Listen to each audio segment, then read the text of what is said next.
Yo and hello everybody. Welcome to Hobby Hotline Overtime Edition. My name's Mike. You should already know that. That's John. You should also know that.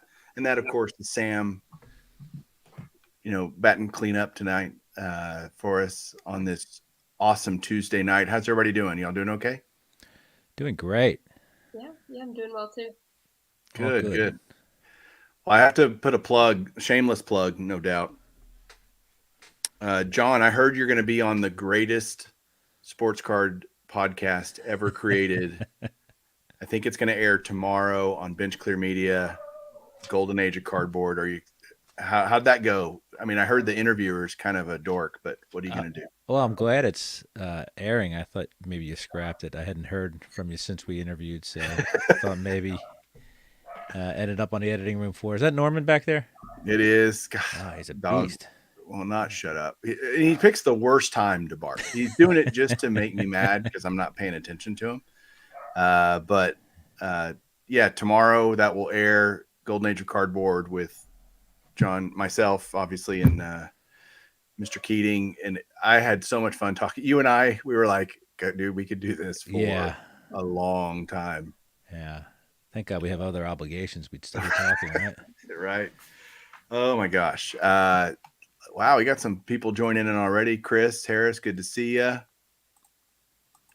Cooter Lev, my boy from Oklahoma.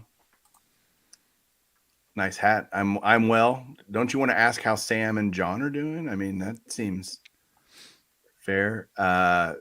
What's up, Bo? Mr. Ken is here. Norman, the most famous dog in the hobby. That's no doubt. Yep. That dog gets more screen time than. You ever booger up any of your cards, Norman? So about, obviously he's been my dog for years, but no, until about, a month ago, 2 months ago, I'd pulled out a bunch of stuff to do a showcase on my big dining room table, and I had pulled out a signed Perez Steele by Dick Perez, by Frank Steele and Peggy Steele. And I'd laid it on a bed because I was getting it out and going to pull it out. He gets up there, he chews it to pieces. Wow. And I'm like, son of a gun. Luckily, a follower of my channel said, hey, I got one of those. And he sold it to me, gave me a really great deal. It was already slabbed too. So now Norman can't chew it up. So I didn't know whether he's selling you a new dog or a new card. I didn't know what a new card. So I was able to replace it. So that was pretty, no harm, not a huge mistake. Like if he grabbed my, a nice mantle or something, I'd be pretty pissed. But it's your fault if that happens, though. It would be totally my fault. Yeah. It would not be. Norman's just being a dog. Just being a dog. Yep.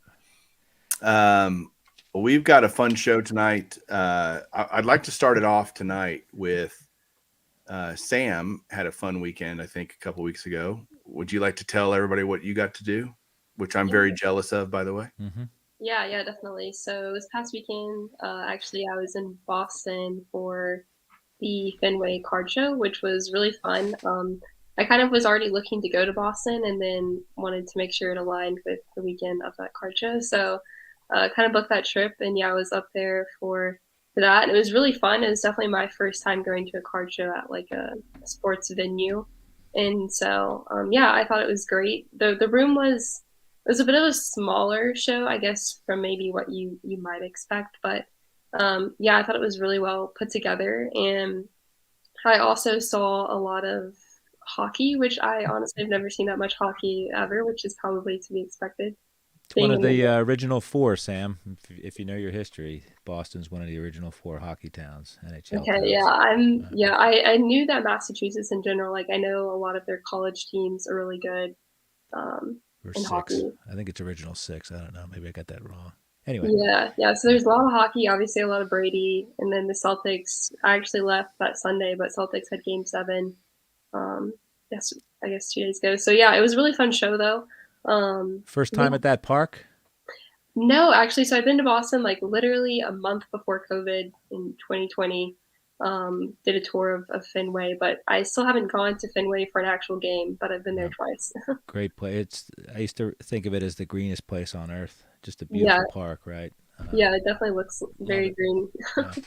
Now, was it in the the club box level, or was it in the concourse? What was the setup? Yeah, yeah, so it was in I think, like, the section was, like, 501 or, like, 515, but it was essentially, yeah, just I'm assuming typically they would have, like, a box or, like, yeah, club-like seating there, so it was kind of like a balcony that you could go out and see, the full view of the stadiums. We were in right field, that area is where really the show was held, but yeah, it was really good.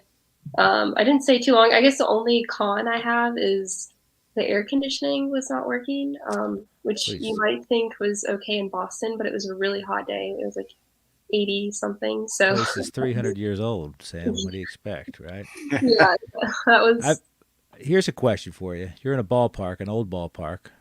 Did they give real tickets when you went in, or did they do anything commemorative like that? um so that was actually a bit of a process is getting into the show. That was something that probably people could have done better, like the people running it was like you purchase the tickets online and then they never told us to download anything or get QR codes. All of a sudden, people are just getting kicked out of the blind saying you need a QR code, and to do that, Uh, you have to download some ballpark app. I think it's a ballpark app. You have to sure. download that, log into your account, then get the QR code. So that was a little bit of a hassle for a lot of people, but no, there was nothing commemorative that I saw for that. That would have been a nice touch, right? Especially talk about tickets these days and the lack thereof. Yeah, definitely. Uh, I think as I was leaving though, it was something a little bit weird. They had like a wine vendor set up and then a Jim Beam vendor set up as well. They had two tables for that. So that was interesting. What'd you pick up? I actually just picked up a couple of things from the dollar box, more so just basketball a little bit. I actually picked up my first F1 card. It was just like a very cheap Lewis Hamilton card. I was like, it was like a dollar or two. I was like, I'll just buy it Hmm. for the sake of having it. But yeah, more so just kind of went to look around and see what was there. But did notice, as I said, a lot of hockey. Honestly, and there probably was a lot of F1 out there as well. I felt like a lot of people were trying to buy and sell that. I got a question for you. Mhm. Is Ken right here? How is the smell with all the dudes? Yeah, honestly, like so I got there about when it opened, like 9:30, left probably around 12:30. Yeah, it got very warm and yeah, it started to not smell so great as you begin to walk around, to be honest. Which is to be expected. It's hot and everything. I think they eventually got the AC working, but not working enough. John, have you been to a game at Fenway? Yeah, I've been to my parents took me to see Yaz play at Yankee Stadium once, and they took me to see Yaz play at Fenway. And then as an adult, I've been fortunate to travel through most cities. So I've been to Fenway a couple times, not in the last 20 years though. So I have to get back there. I'm going to Boston the first week of June or the second week of June. So looking forward to that. So I went with my wife. We went up there, and whenever we go on trips, we try to hit a ballpark, right? And Fenway, the best way I could describe it is it's the most glorious dump you've ever been in. Like it is, I think, a dump of a stadium, and yet it's fantastic. Hmm. Like I loved every bit of it. I did a tour that morning. It was the best $12 I've ever spent because that's all it cost. This was maybe 10 years ago, 12 years ago.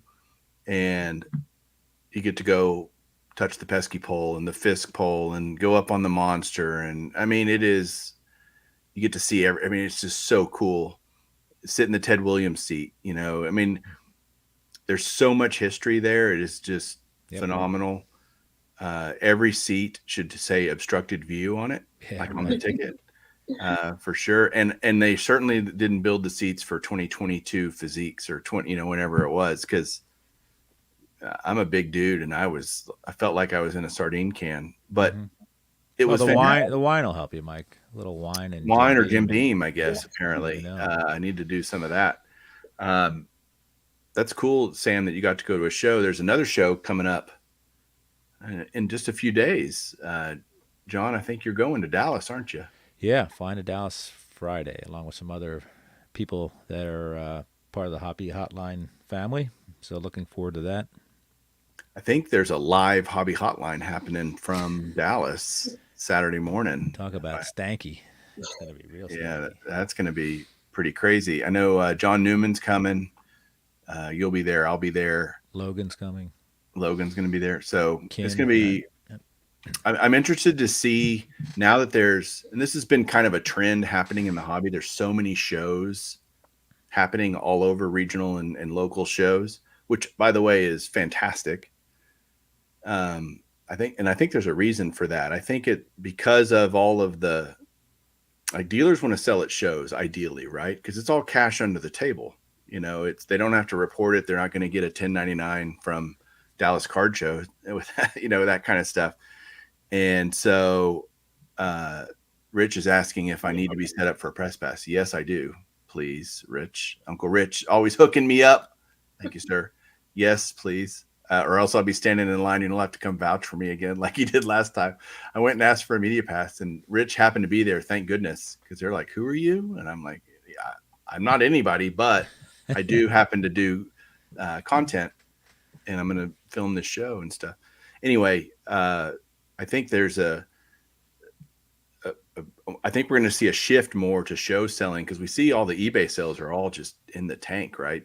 Friends of mine that sell on eBay are just like, nothing's moving, and it's. So what price range? All over the board on eBay, or is it the big bangers because of this authentication?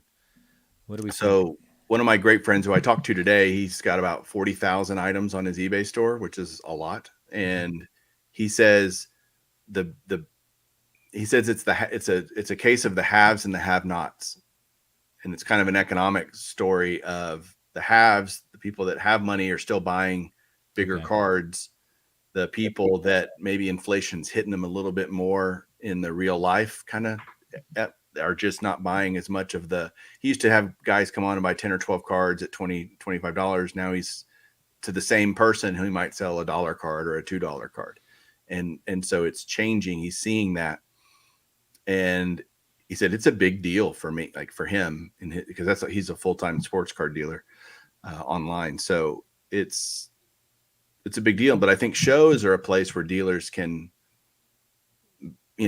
sell their wares a lot easier because they don't have to worry about the ancillary stuff, right? It depends though. If they're doing PayPal or Venmo, they still have to worry about that. And so, John, at the Dallas show, you'll see when you get here this weekend, it's all like cash only. Cash only, right? Like there's a lot of. I don't know if you saw that, Sam. If that was prevalent in Boston.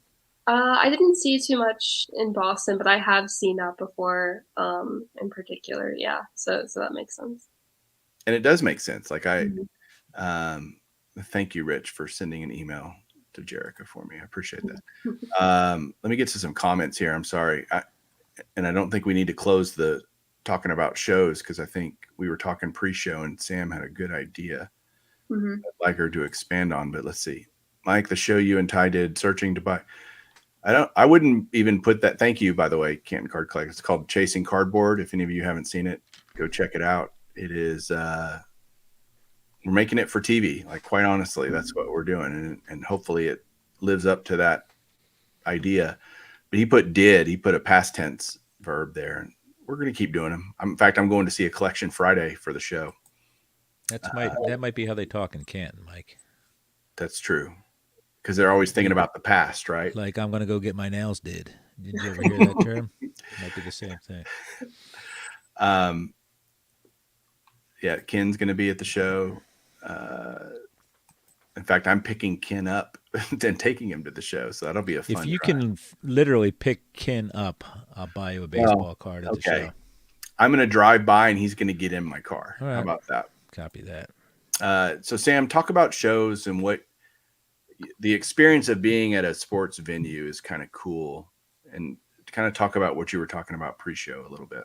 Yeah, definitely. So as I said, this weekend at Fenway, definitely had me thinking about, as you're saying, there are more of these regional shows coming up, but also a lot of shows are kind of putting a different spin on them in terms of this one was at a sports stadium, essentially a sports venue. So yeah, just kind of the thoughts around, do you think we'll continue to see more of these shows continue to be at these sports venues. I know we kind of mentioned Jerry World as being maybe a top location. But yeah, just kind of these like iconic stadiums or venues, like would people have interest in putting shows there just to kind of make it more of an experience, more of a destination event than obviously everyone's there for cards and connecting, but just kind of having something else to look forward to. There's an interesting one that in the circles that I frequent in the hobby world here hasn't been talked about much, and that's Probstein's deal up in New York, North Jersey. I don't know whether you heard about that, Sam, but it's a place called American Dream in the Meadowlands, and it's a dinosaur. It was started 15 years ago. Indoor water park, ski slope, mall, all that stuff. But anyway, he's going full force.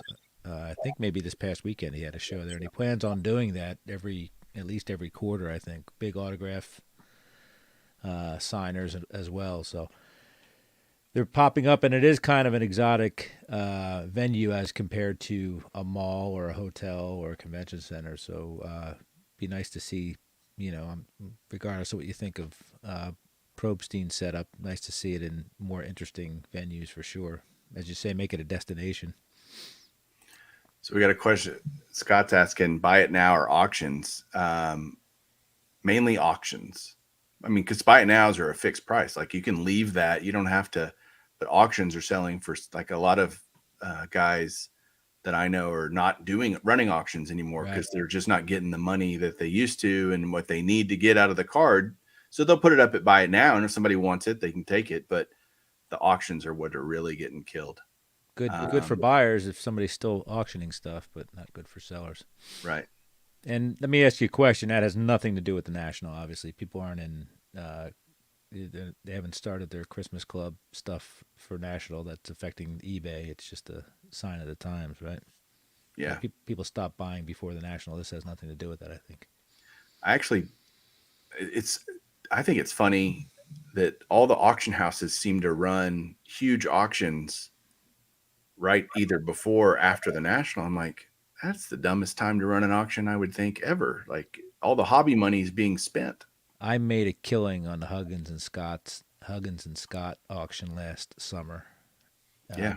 Because it was the same week as the National. Nobody was right buying lots of cards that nobody else would buy. But I ended up with 150 1953 Bowmans for a couple $100. There you go. Mike here, Ziggy No, is asking, any parties planned for the National yet? Is there a content creator event this year?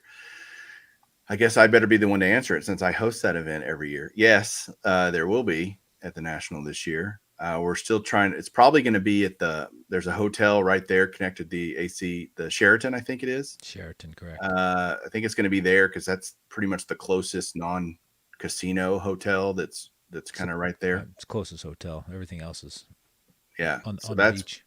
Probably where we're going to do it. Follow me on Baseball Collector or Bench Clear Media, and I will announce it on YouTube for sure in the next few weeks, most likely, because the National's coming quick. So, Sam, have you been to the Dallas show before? Yeah, actually, that was like one of the first, I guess, bigger shows that I went to. I guess it was a year, like the March of 2021. It was kind of like when things were really, really hot, and then they kind of died a little bit after that. But yeah, I really like that show a lot. I think it's definitely one of the premier shows. I would say, obviously, behind the National is probably my second favorite that I've been to. But my only, I guess, like con about it is it's not really in Dallas. It's in like Allen, so it's a little bit far out from Nothing's in Dallas. yeah, Nothing from is in the Dallas. airport. So I had an issue last time, like leaving really early in the morning, getting a ride to the airport, because there wasn't a ride share service that was picking up at the time. So yeah, that was a little concerning. But beyond that, yeah, I really like. There's a lot of good dealers there. Really, any card is there as well. I think there's a good variety. So my criticism of the Dallas show is it's just feels like a lot of modern, like ultra modern stuff. I need to go to like the Philly show, Yes, or since I'm a vintage dude. But it is, I think, the second best card show in the country. after the National. Um, and I like that I get to drive there. So that's pretty terrific. And hopefully we're going to try to make it where John drives over here and gets to see that For sure. and him and meet that little dog over there. Hey, so Sam, what do you go to a show? What are you looking for? Because you collect differently than Mike and I do, and Yeah, we all collect differently. But like, I assume I know you're from watching past episodes. You're a Panthers fan and whatnot. yes. There's just so many issues out every year. What do you zone in on when you go to a show? Yeah, yeah, definitely. So mainly, yeah, looking for like the Panther stuff. Um, yeah, that's mainly what I look for. But I find that sometimes, yeah, obviously there's a lot of modern, but I more so like to go for the players that I watched, I guess, growing up. So like Steve Smith, for example. I also really big fan of Luke Kuechly. So some of the older-ish players for the Panthers is really what I like to look for. A lot of times too, because Panthers have never really been that great, so it's really not that expensive. So I like that aspect Right. of it as well. Yeah, mainly just looking for Panthers, and then obviously I just like to go through, I guess, more so the dollar, the value bins, just to see if there's anything that I feel like I could sell, and then maybe buy a better Panthers card or something like that. Do you own any complete sets? No, Okay, I'm working on a couple of the Luke Kuechlys. I mean, they're not going to be. I guess like I'm working on like rainbows. I guess like for Luke I got Kuechly, you. so not Right, set. and that's what Um, people of your generation do. That's their set building. It's different. You know, Yeah, you yeah. don't I need all don't have a 700 complete cards.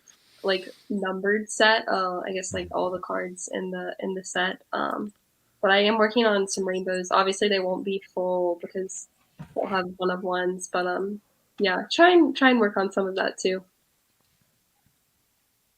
Yeah, it's like speaking a different language. It is. Is that I guess like in terms of what you all look for when you go to the show? Is it more so the set building that you're looking for, or Yeah, I mean, I'm well. Mike's different than I am, right? Mike has his things. I'm a set builder. I grew up, you know, that's how we, you know, I grew up before you could buy a set outside of 1974 J.C. Penney catalog. You couldn't buy a set when I was growing up, so that's how I'm conditioned. But that's actually a horrible thing to get into because you end up with, you know, all the crap that's behind you, right? Doesn't yeah? look I feel pretty. like Yeah. too, when I first went to the Dallas show, that was probably one of the first shows that, yeah, I felt like I saw a lot of, I guess, set builders because they would like have their sheet and Mm-hmm. like mark Yep. off the cards, and like they would have the chair in front of the box and like go through it all, Right. which was kind of cool to see. It was neat. Yeah, there's a lot of tables at Philly like that. You can any, you know, tops baseball from the 50s up through the 70s. You can sit there and go through binders and boxes. Probably 2 dozen tables like that. Dallas, much bigger show. There aren't that many tables to do it, but there's enough. You know, even though there's a lot of modern there, Mike, there's still a lot for us to find. Other, No with doubt. the exception of my favorite dealer that's no longer active um, there since he's sold out. And but anyway, I'll have to find somebody else this time. Are you Last talking time about Rich Klein? I am talking about Rich. He I knew you were. took the Uh, money and ran. let's get some comments here. Thank you. Appreciate that. Will we make a national episode for Chasing Cardboard? To be determined is that answer. The Dallas show last May was fantastic. Yeah, that's what's great about the Dallas show. So many people come that it's a awesome chance to, meet people that you may not have met before. Let's see. How about You know, Hobby Palooza? Man, everybody's hopefully yeah, right, right. I enjoyed Hobby Palooza last year. we're trying. I mean, I got a lot going on. Yeah, right. Yeah. It's like, and now I'm a hobby hotline host. I mean, good grief. Okay. Along with you guys. Here goes You're Sam. like Ryan Seacrest. You're the Ryan Seacrest of the hobby. Sam, assuming you're a big Sam Mills fan, great Panther who shares your namesake. Does Yeah. Sam know where he started? Sam Mills started his professional career. Um, no, I want to Hmm. no. I would say I no. Maybe the Bears. I'm not sure. Played in the same stadium as those guys over there. The Eagles. He played for the USFL, Philadelphia Stars. Oh, okay. USFL's champion, Philadelphia Stars. That's where he because he couldn't make an NFL team, so he ended up there, and he was great. I do know he's like essentially where our like motto of keep pounding originated. I think it was from him. USFL was actually a decent league for people my age that can remember back that far. There were some players in that league. It was fun. It wasn't like XFL or modern USFL. It was Reggie White, right? Jim Kelly, Steve Young, all those guys came from Herschel Walker, all played in the USFL before the NFL. Great. Ken's Korean Cardboard. What's up? What up? It's yo and hello. Come on, man. Mr. Bethune. Let's see. Sam, were you Yeah, ever a John Beeson fan? yeah, I'm a big fan of Carolina Panthers linebackers in particular. So yeah, John Beeson, Thomas Davis, Luke Kuechly, all those guys are like Sam, prime when I watched it. Sam Bradford, right? He ever make it down to Carolina or no? No, he never did. Shoot. What a shame you guys missed out on that. This is interesting. My LCS is not buying any cards pre 2018. I'm assuming anything. I think you might mean, is that surely you mean they're not buying anything after 2018? I would think all card shops would buy cards vintage and, earlier, right? I'm Yeah, trying to read that with my little third grade brain to see if what he's trying to say. Jenny Miller's here. Good evening, everybody. Good evening. I'm going to talk like Walter Cronkite, which Sam probably doesn't even know who Walter Cronkite is, but Are we gonna talk about the hobby news that yeah, has let's the do world that. reeling right now? People jumping off of buildings. Go ahead, John. Bring it up. I love it. Talk about it. I just don't care. Okay. Well, tell the story, and then you got Josh to give it. Luber, backyard breaks.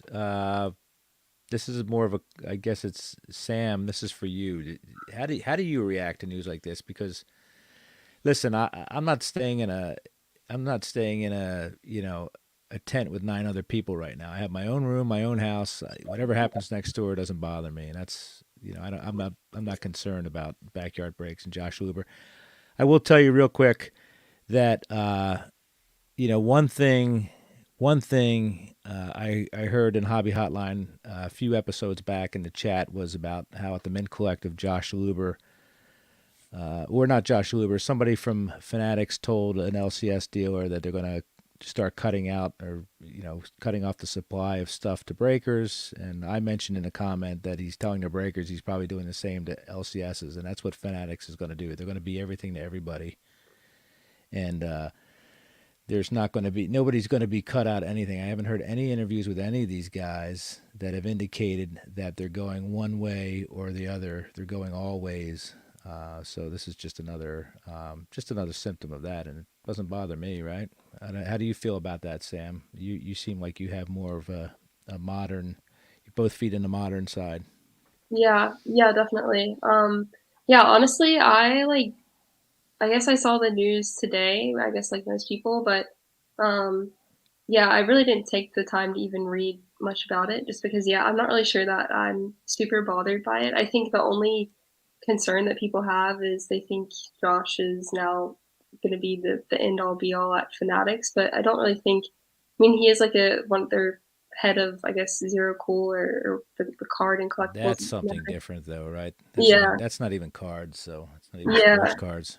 It's more like the pop culture side of cards and things, but yeah, I wasn't too concerned with it either. I think it's a decision that he decided to make with that group, and people have opinions about them as well. But yeah, I try not to get too involved with it. I feel like honestly, every day there's something new that comes Yep. up like this. Right. So it's just kind of like another news line, and next week there'll be another one about probably Nat Turner at PSA. Like I don't know, it's just like something random each week. So I think it'll get fleshed out, and I'm sure some people will remember and keep I guess a grudge, but others will just move on and continue to operate. But yeah, I don't really I guess I'm kind of indifferent about it. I think it's just a decision that they decided to make. Um, with that group. Do you buy into brakes like not like these guys, but any brakes? Yeah, So I don't. I think when I first got in, I bought into like a couple of really cheap breaks. I really liked watching breaks when I first got in. I think it's a really good way to just learn about the cards and maybe odds of how breaking is terrible, honestly, and like gambling. But yeah, I don't get into breaks, but I do. I only know backyard obviously because of the whole logo man thing, but also the Trevor Lawrence. right. Yeah, their style of breaking is probably not one that I would partake in as well. Yeah, and it's not like we're being forced to, you know, here we go, Mike. I'm showing my age again. I grew up. We had three channels on the TV, right? Those were the options. You could only watch one thing at 6:30 at night, and that was the news. We have plenty of options. We don't. Who cares if somebody blows 25 grand on a break and gets ripped off? I don't care. I believe maybe two strikes and you're out, but this hobby is different than that. And Listen, people didn't like. Here's a name that I don't know whether Mike remembers, but Mr. Mint. People didn't like the way Mr. Mint did business. He was the guy that was at the front of every show with a bag full of cash, and he was the guy that was trying to buy everybody's cards. And the old timers didn't like that. They didn't like him buying up all the cards with the cash, and it's just, it's no different than that. In my opinion, hobby will survive. Okay. Well, Josh Luber, if you're here, which I know you're a regular watcher of Hobby Hotline, feel free to join the show and set all this straight. No, Oh, no thanks. Who cares? He's on every show. Who cares? I don't. it's funny that Again, go ahead, Mike. I'm sorry. I'm just, you know, I have a show on Mondays where Ty and I talk through kind of news of the hobby, and it's more of informational than really caring about what it is. Because, like I told you, John, I'm going to buy the same cards this weekend in Dallas that I would buy no matter what the hobby news is. There could be a scandal, there could be a this, there could be a that. It will not affect any decision that I make this weekend, tomorrow, the next week, whether or not I go to the national, any of that stuff. My hobby is my hobby. And all of this stuff seems so, it's fun to talk. I mean, it's like water cooler kind of stuff. It's just attention grabbing. And I think it's good to be informed about this stuff of what's going on, but does it really affect how I hobby? No, not at all. Not even a little bit. Hey, You know? for decades, half century, the hobby was manufacturers were faceless, and we have to remember that again. They're just selling us cards. We don't need to. I don't care about their philosophy on cards. Just sell us cards. That's all that matters. I don't care who's doing it. It's anybody. It doesn't need to be Luber or Ruben. It doesn't even need a name, right? Who cares? Here comes Frank piping in. Frank's right, but he chafed the people that went about it in a more discreet way. He was more overt than covert, and not everybody liked that, but he put himself out there and very successful. Ran a very successful operation for sure. That Mr. Mint. Yeah, and then we had Don West.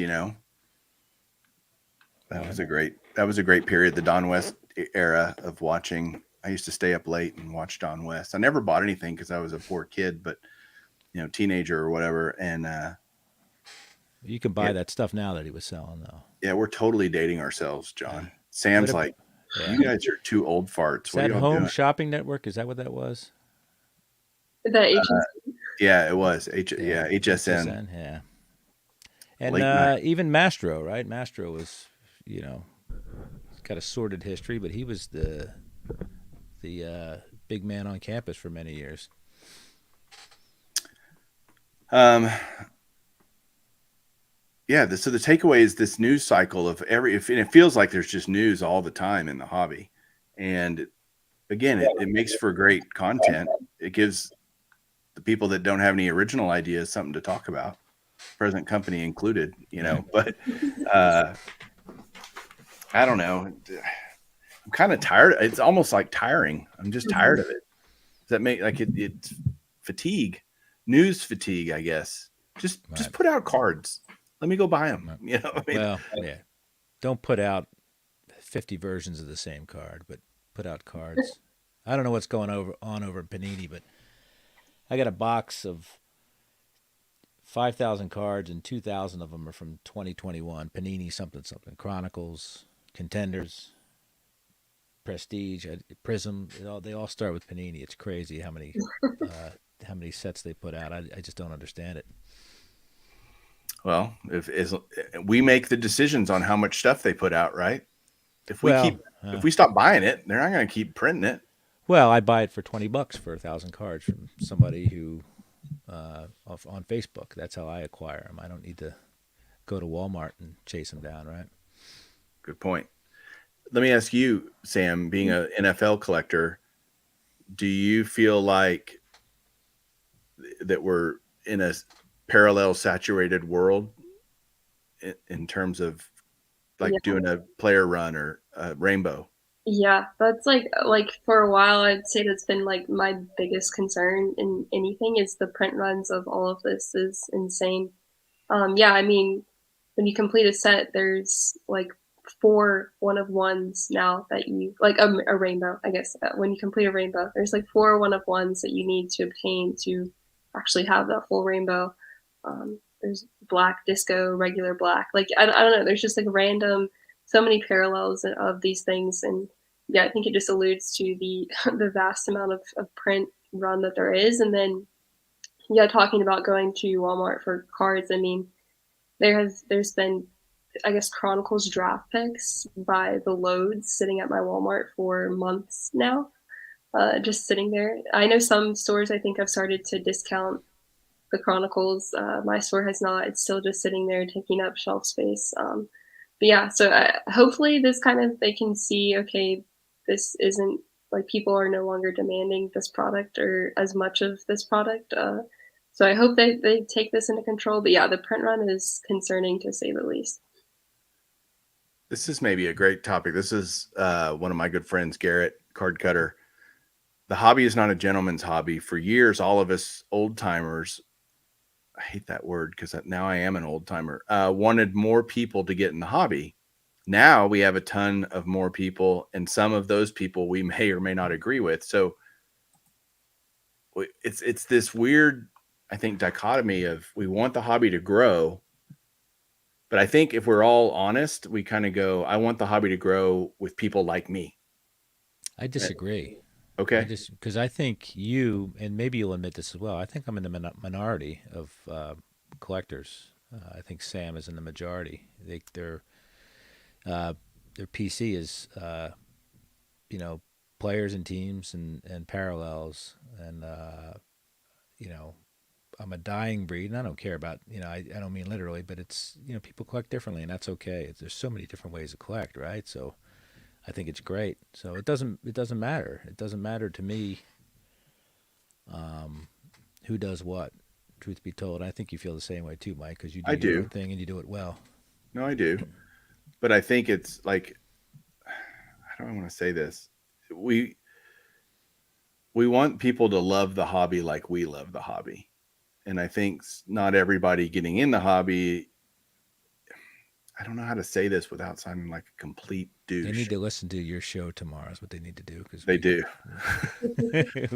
I don't But want to repeat myself, right? right, but gosh, the money grubbing bothers me. When it's all about the money, that bothers me. I'm not saying you can't make money in the hobby. There's plenty of people that do make a great living in the hobby. But Um, you're right that's the primary. It seems the only time I'm concerned about money is when I'm acquiring stuff because I assume that I'm not ever going to get rid of it. Now, Sam, you get a 17 of 25 and then your goal it may be to get a 25 or a 1 of 25. You're always moving up and that's awesome. But to me, if I buy my you know a Bowman Ted Williams that's in a 1, it's most likely going to be the card that somebody in my family has to sell off in the future. I don't care what the end result is. I don't care what the depreciation or the residual is. I just the only time I'm concerned about money is buying in, and then it's done. Yep. I don't even track it after that, really. Right. I don't even care. We have a guest joining us, which is fun. I think he's there. Is this a Zig. black or a new black? What did you call Can you those hear two? me? You listed two There's colors, like black Sam. disco, there's black finite, there's blue black, I don't know. There's all Well, we have Spinal Tap said famously, "How much more black could it be? It's either black or it's not black." So, exactly. Speaking of black, we have a black screen for Ziggy No. oh, there you go. I don't have my makeup on, guys, so forgive me. Just I a just- talking screen. So What's up, first of man? all, thanks for having me, and cheers to everybody.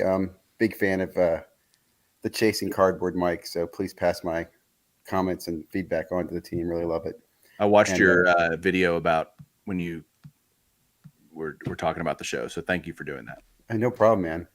I was going to say, I think one of the big challenges I think is in the hobby is envy, and what I say that is I think the hobby is not fair, and I think it goes back. The biggest problem I see in the hobby is allocation of product, and what I mean by that is take a product like Prism that's coming out. If you've got allocation to Prism, you're going to get that box for around $300 to $400. If you don't, you're going to pay $1,000+ for that box. So if you're in the allocation group, you're quiet. You've got some profit coming your way. But if you're not, you envy that position, right? You know that somebody else is getting it for more or getting it for less than you. And that core principle of that unfairness in the hobby is why I think everybody in the middle tries to stick it to the other guy. And I think we're seeing a lot of that in the hobby.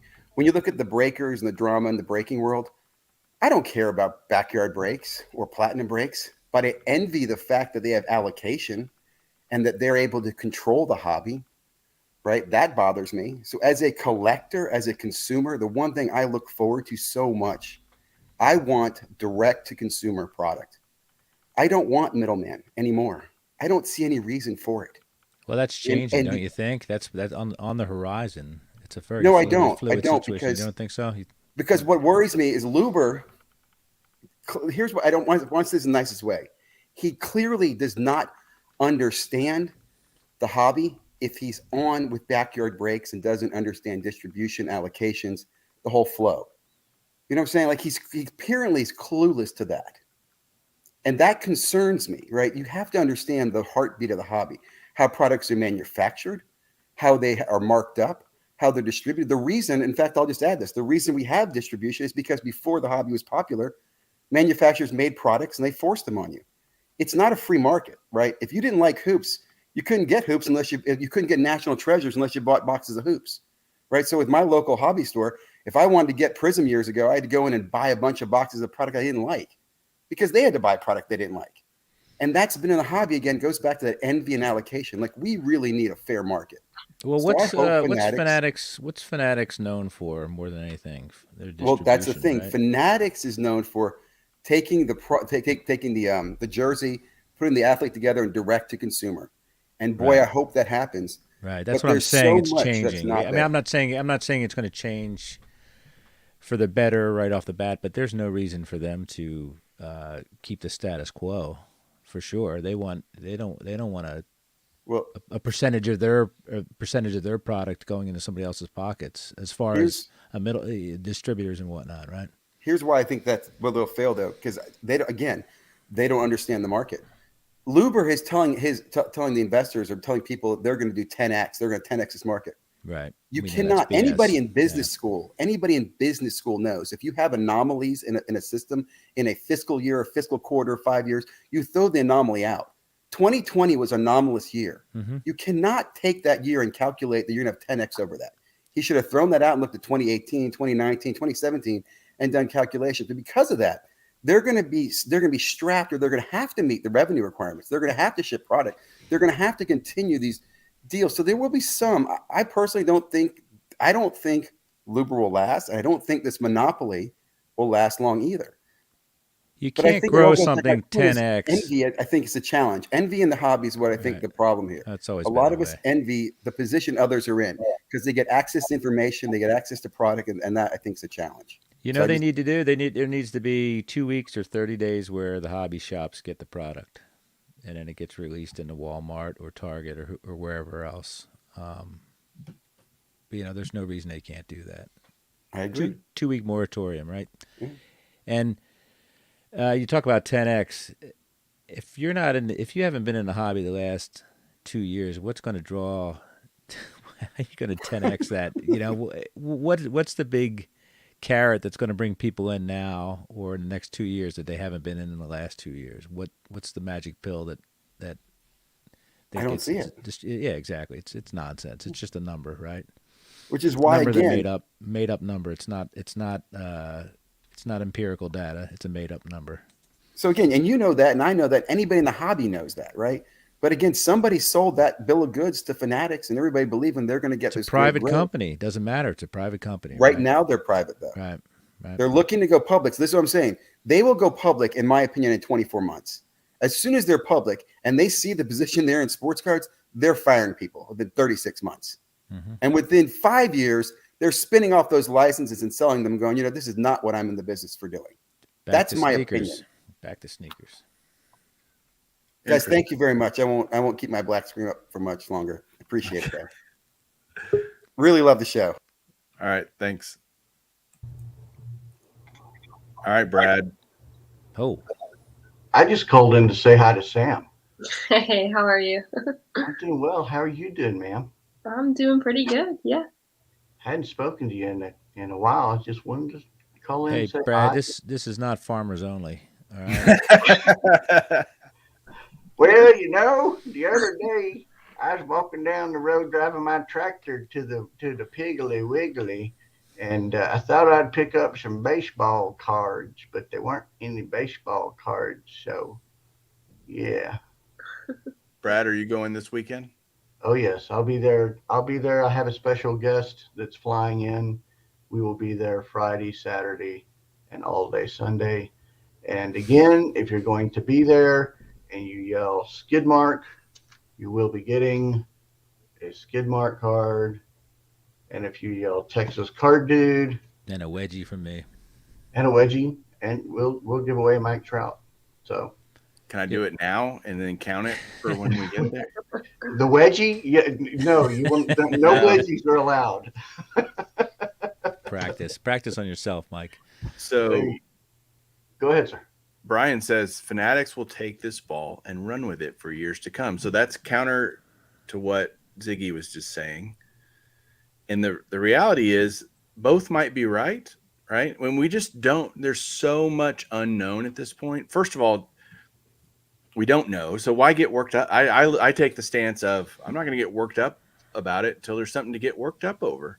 And I don't have a problem with people having their opinion now on what might happen over the next decade in the sports card world. But man, after doing it so long, you just go with the flow. You just adapt and change and zig and zag, and it'll be all right. It's all going to be all right. They're still going to put out sports cards. I mean, that's kind of how I look at it. It's hard to get all riled up.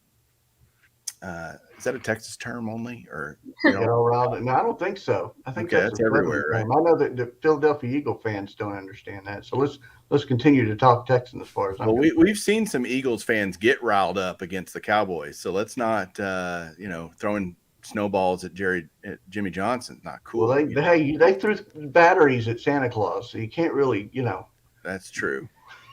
They said in the paper that year, they said Santa had a bad year. He deserved it. First of all, this is about the best YouTube name I've seen in a while. Baseball card curmudgeon. Simply put, Mike, most true hobbyists don't want investors in the hobby, only collectors. That's the rub. Is it symbiotic? Are collectors and investors in a symbiotic relationship where one needs the other? That's my question. Sam, answer first. What do you think?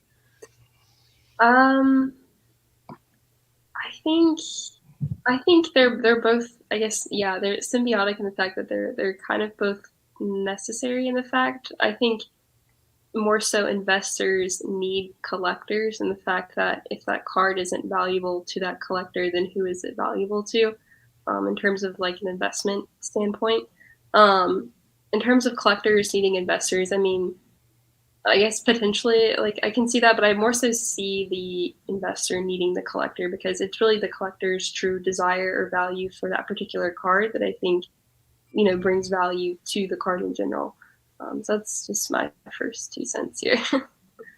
Okay, Brad, take a stab at it. I don't think I don't think it's investors. I think you need dealers.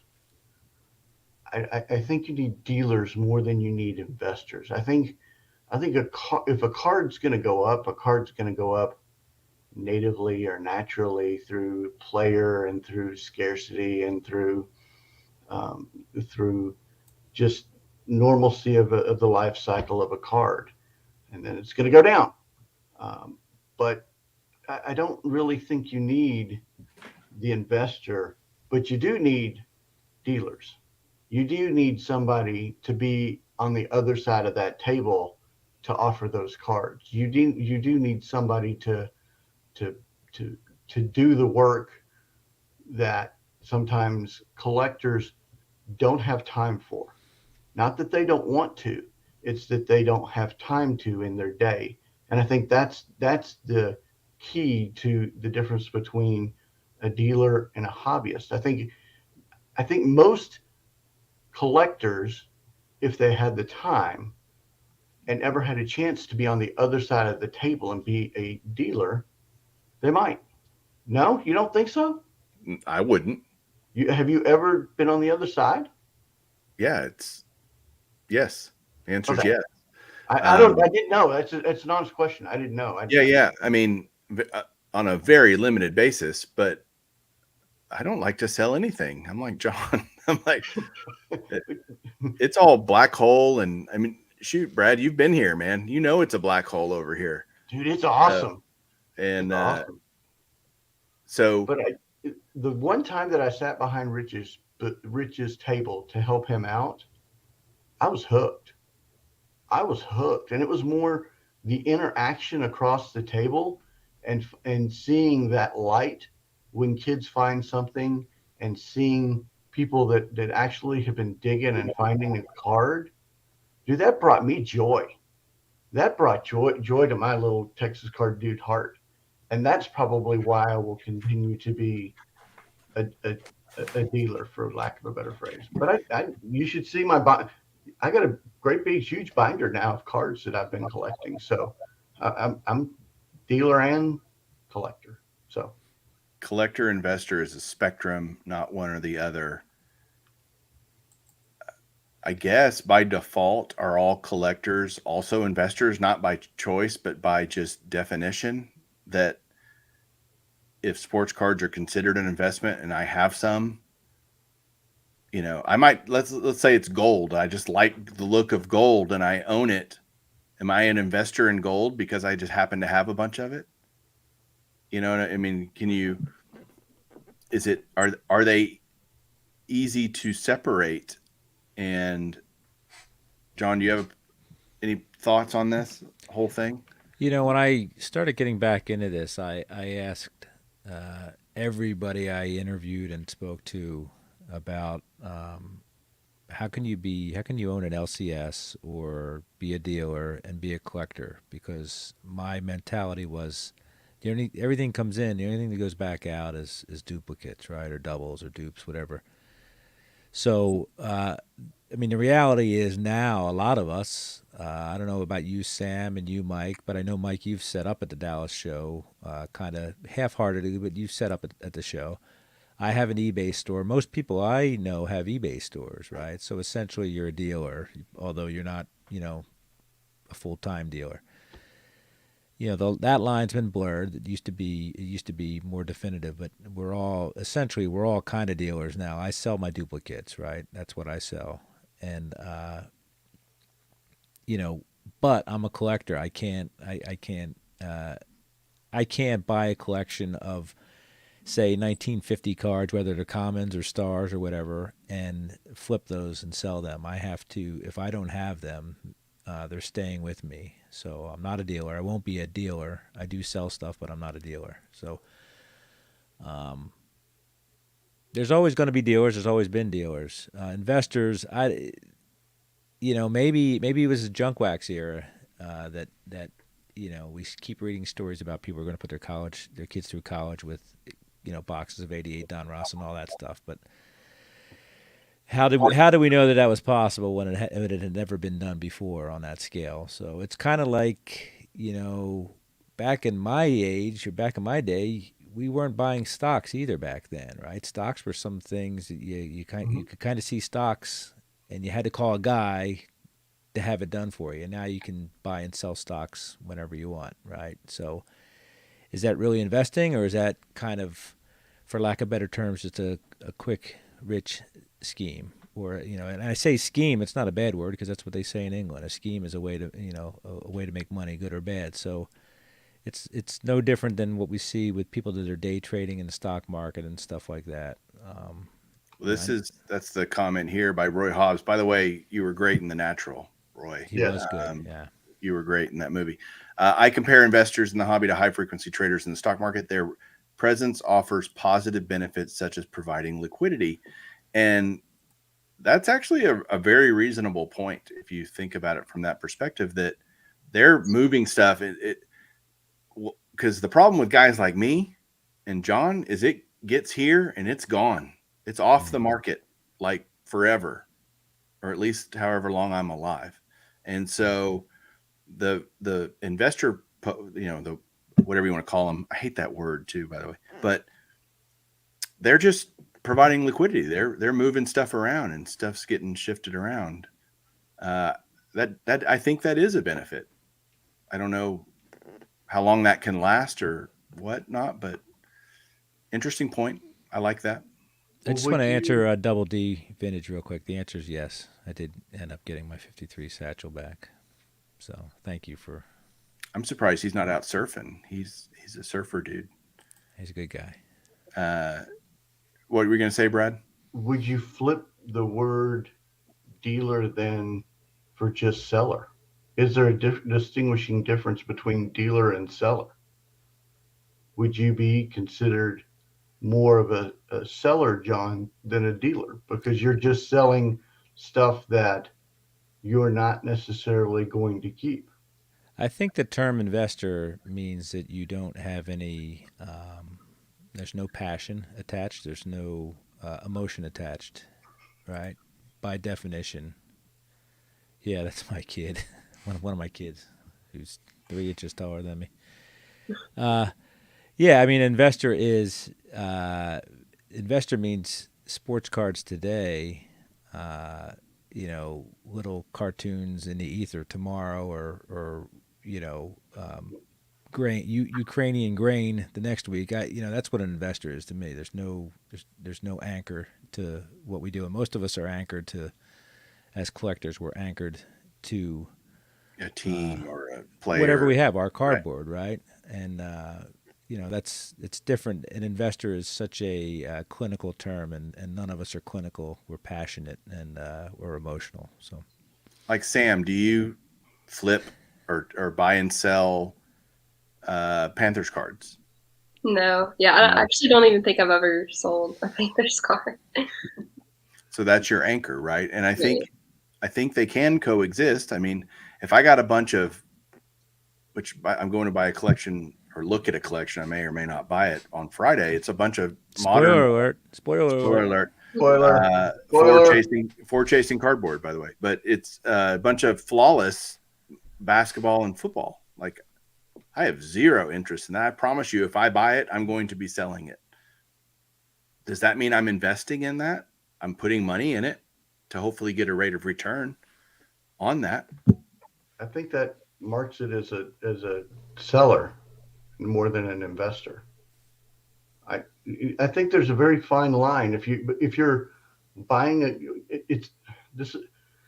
I think it got confused somewhere when you were with the great other Mike buying and selling to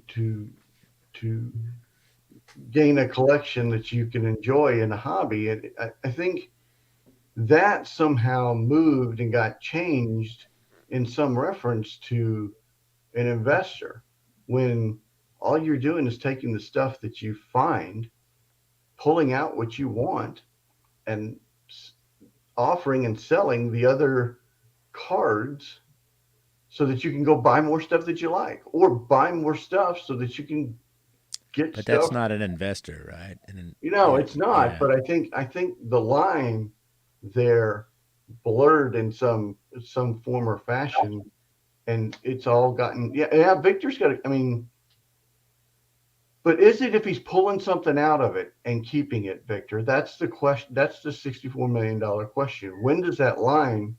And it's a living, breathing definition.